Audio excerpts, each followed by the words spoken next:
Look at him, look how good looking he is. Who wouldn't want to dance with him? Can't argue with that one. Megyn gushed about her handsome husband, Doug Brunt, at this year's Vanity Fair Oscar party.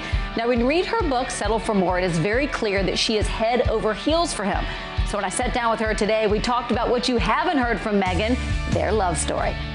Your husband, Doug, I mean, I kind of want to call him Dreamboat Doug. The first kiss. You totally under-delivered. You under-delivered. You dropped the ball. It's true. Tell me about going in for the redo. How did it go down? It folds into this theme that I write about, which is demanding more of myself, right? And continuing to try. And when I met Doug and we had our first date and we had our first kiss, I unfortunately had a terrible stalker. And I had 2 full-time security guards watching me at all times. So I was nervous, you know, it was like a performance. They were looking at me and Doug was moving in for the kiss and I was like, oh, they can see me. It was like having your parents watch you. So it was not my best, I'm gonna be honest. And then the next day, the security drove me to Doug's hotel to go pick him up for a lunch date.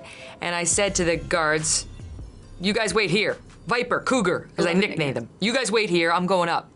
And Doug opened the door to the hotel and I said, go back inside, I can do better. Of course he was like, come on in. Right this way. It was in July of 2006 that Megyn first met Doug on a blind date, and obviously she did something right in that second kiss because the two got married on March 1st, 2008 in a castle on Long Island. Your wedding song. I mean, if I didn't love you already, Living on a Prayer, you love Bon Jovi. You know, the funny thing is, we picked a different song as our wedding song. We picked some traditional love song, and then we got there and we had a first dance, and it was like, oh, that's sweet. It was totally meaningless to both of us.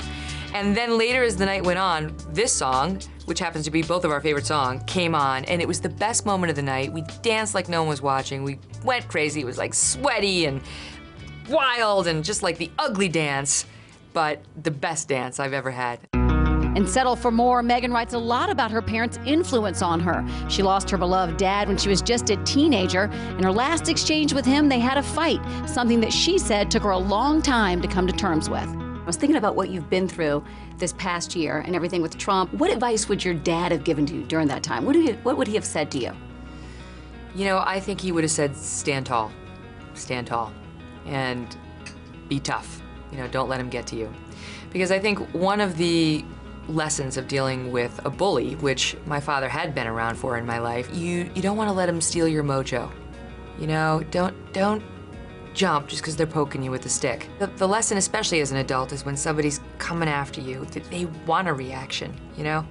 And I think my dad would have told me not to provide it, and I'm glad that I didn't. Megyn's grandmother, Nana, was another central figure in her life, an outspoken one.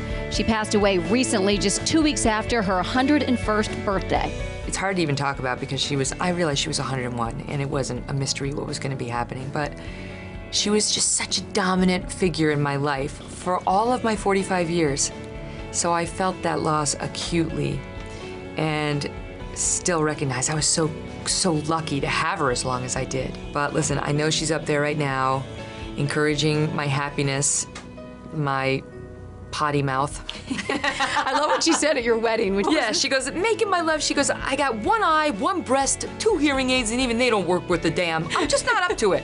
I said, Nan, that's a great excuse.